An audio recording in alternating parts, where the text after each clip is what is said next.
Welcome to Mershman Seeds Cup of Joe. On this episode, hear how Enlist application affects soybeans with current hot weather conditions. Replanting corn and ugly corn. Ben talks about the difference between the two. We discuss wireworm damage in corn, the overall life cycle, and how to help curb the pressure in your fields. According to the Drought Monitor, we are headed for a drought. How will this affect the weather-driven markets?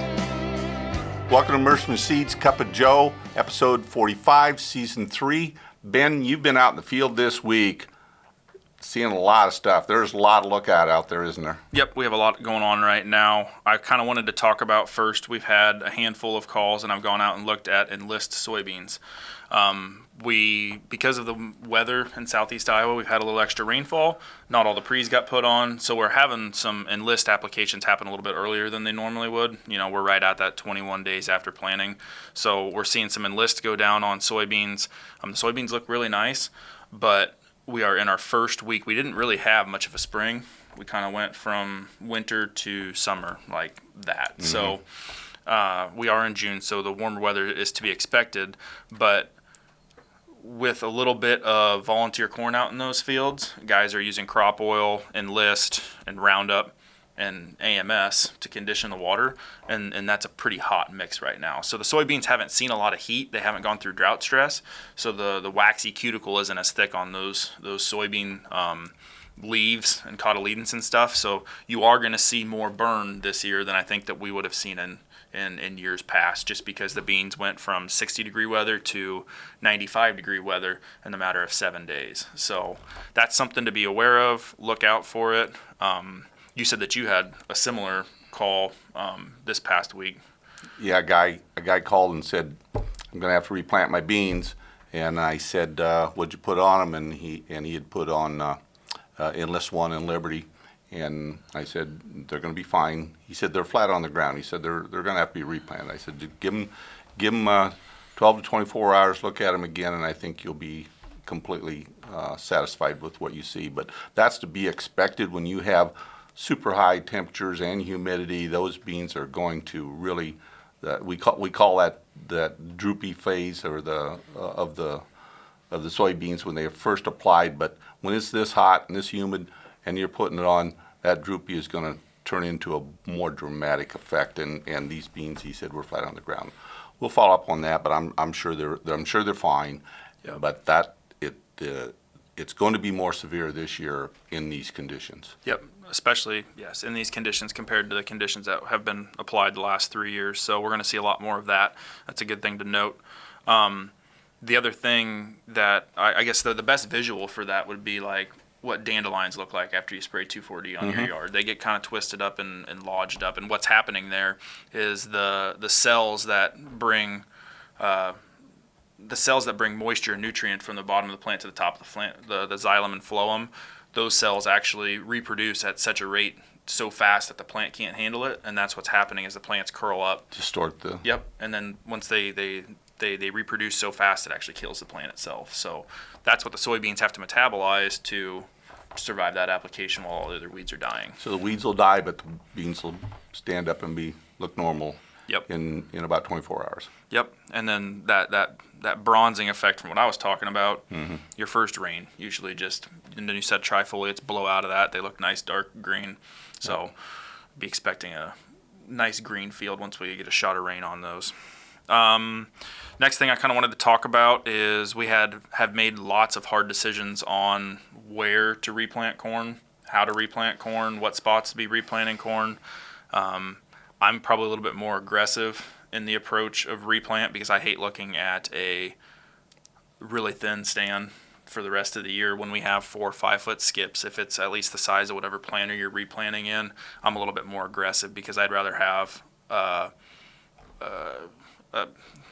stand of 36,000 out there than a stand of 17,000 because I just know that we're going to be fighting weed pressure. We're going to be it's a little bit more rolling the dice on what we're going to get for rainfall later on in the season, but I'd much rather have that stand out there. So do you have any comments on? Well, so the stuff that is getting replanted is popping right out of the ground too, isn't it? Yes, 4 days. It's incredible to see. You know, we have the picture to overlay where we had a customer cut corn out of a field and I believe he planted on Saturday, and that corn was out of the ground by Monday night, Tuesday. So, and it's a perfect stand. So those plants are going to start off. They're off to the races. They have a clean seed bed. They're not fighting competition with other corn plants because they tore it out. They're not planting into a continued stand. So I would much rather see this and make sure that corn has the adequate nitrogen, moisture. We could turn off like 2019 where we got plenty of moisture, and June planted corn was as good, if not better, than April planted corn. Yeah, it really depends on what that fall looks like, and you may be gonna have some wetter corn, but you may have some really good yields. Right. So both of those pictures overlaid show that corn coming out of the ground is going to be healthy and look really, really nice. And that kind of leads us into our ugly corn conversation. So Ken Ferrie with Farm Journal, AgWeb is their online version of that, has a couple really nice articles about ugly corn syndrome and carbon penalty, and we're seeing a lot of that this year. You're seeing a lot of the streaking where the anhydrous has been. You're seeing with this dramatic change in temperature, there's a factoid in there about how the biome, the natural biome, the microorganisms in the soil, every 10 degrees, that soil warms up past 65, that culture doubles in size. And when it doubles in size, it's taking up nitrogen, phosphorus, potassium, all the nutrients that those corn plants are needing. So what that corn plant needs is a minimum of 50 pounds of nitrogen readily available until that V5 stage. And that's why I think some of the broadcast applications or the planter, your starter fertilizer applications are looking better this year than what they would have seen in most, because we went from, like I said, 60-degree soil temps to where we're currently at today within a matter of weeks. Some of the guys that are side dressing, that corn is just greening up overnight almost. Yeah, and it almost needs a rain to dilute it out into the system. So once they get a little shot of rain on it, it's really coming out of that ugly corn syndrome phase. So, and you're also seeing, I've dug roots up this year in the wetter spots. You're seeing sidewall compaction is going to affect that yellowing of the corn plant. Compaction from tractor tires is going to cause some of that yellowing from the corn plant. So that we always talk about, try to plant into perfect conditions and have that perfect forecast for following, because right now that kernel is setting. We are at V5, V6, V7 in a lot of fields from April planted, and that corn plant is setting kernels around, and there's not a lot you can do to change. Middle of June is always time to look for bugs and critters out there. I know we always talk about rootworms are hatching middle of June, and I'm sure they're out there and be on the lookout for them. But you had some calls this week on wireworms. Yep, and Ken Ferrie also, backed up at the beginning of the week, he had an article that wireworms have been a problem in central Illinois. So if we look at our first overlay there, this is what we had a customer was kind of calling and asking about, well, my corn looks like it's dying of pythium. And at first glance, you go out and walk out and you pull the centers of the corn plant out, and it's dead on the bottom right there at that main growing point. I'm like, well, it doesn't really look like pythium, but let's do a little bit more digging. We looked at a few more plants, and I ended up digging up this plant here that's in the overlay, and I saw the tunneling that went through the main heart of the plant there. So we pulled a bunch more plants, took a bunch more pictures. There's quite a few of these plants that have double growing points on them, which is something corn doesn't normally do, but essentially it's a sucker, which is this next overlay here. But this is all damage caused by wireworms, and wireworms are extremely difficult to control. I actually learned something, you teach yourself as these things happen. As the year progresses, you always reteach yourself things, but the wireworm life cycle is actually a 7-year life cycle. So insecticide on the planters is something that's really, really important, because even seed treatments really kind of, the article that I read, the seed treatments just really make the wireworms lazy. Once they go through a corn kernel or chew on that corn plant, it doesn't get rid of the problem. It just makes them lazy, and they don't affect near as many plants. I learned something this week too, reading some of them articles that you was talking about, that a wireworm is actually not a worm at all. It's an insect. Yep, because they come from the click beetle. Yep. Those black click beetles, it's amazing that these wireworms will survive in the soil for 3 to 5 years out of that 7-year process. So if you have wireworms out in the field, if you're out scouting, you need to be out scouting. It seems like it's affecting the May planted corn that wasn't quite as quick to pop out of the ground, because the wireworms really like cool, wet conditions, and they like a corn plant that's not growing very fast, because once a corn plant gets out of this V3 stage, it's growing rapidly, and that heart isn't near as easy for that wireworm to go through the growing point. There's really not too much you can do about it this time of year either, is there? Nope. Plan for next year. So what's the plan for next year? The plan for next year would either involve dry boxes on a planter, some sort of in-furrow application, or I was actually reading an article from BASF that says you can spray Baythroid in the row. So after the opening discs, you could actually have a low use rate Baythroid and apply that product in a 2-inch band over the furrow, and that actually will kill wireworms. So it wouldn't be something you have to do every year, but if you get enough efficacy. If you got wireworms out there, they're not going away anytime soon because of that 7-year life cycle. They're in all different stages of that life cycle, and they'll continue to feed for a long time. Yep, and this is the first field that I've looked at. I haven't had a chance. We've been working on a couple different projects, but if it's in one field, we're more than likely it's in quite a few. So typically, the wireworms, they're around every year, but we don't get major damage from them every year because as the ground temperature warms up, they go down and then they stop feeding at that soil surface right there where the plants are coming out. It's been cold, wet for a long, long time this year, and we just now are warming up, therefore a lot more wireworm damage than normal.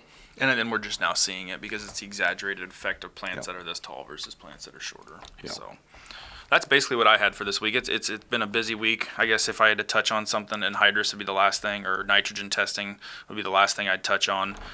Fall applied anhydrous, you're looking at anywhere from a third to half of that nitrogen's available. So if you're out there and you think that is what your plan is to live off your fall applied, I probably would think that there's some room to make some more money by side dressing that crop. Nitrogen is one of the fastest ways we can limit yield. Spring applied anhydrous, we're still looking at that 14, 15, 13 parts per million range on some of the spring applied anhydrous, and that would be like 100 to 150 pounds of spring applied. Iowa State says that each part per million that you pull on a late spring nitrate test is worth 8 pounds. So you do the math on that, and that gets you about to 150-ish pounds. I still think with the high crop prices that we have, and if the stands are adequate, I think throwing another 50 pounds at 150, I mean, if the ground is worth it, I mean, nitrogen is not one of the things you want to be shorting yourself on first here.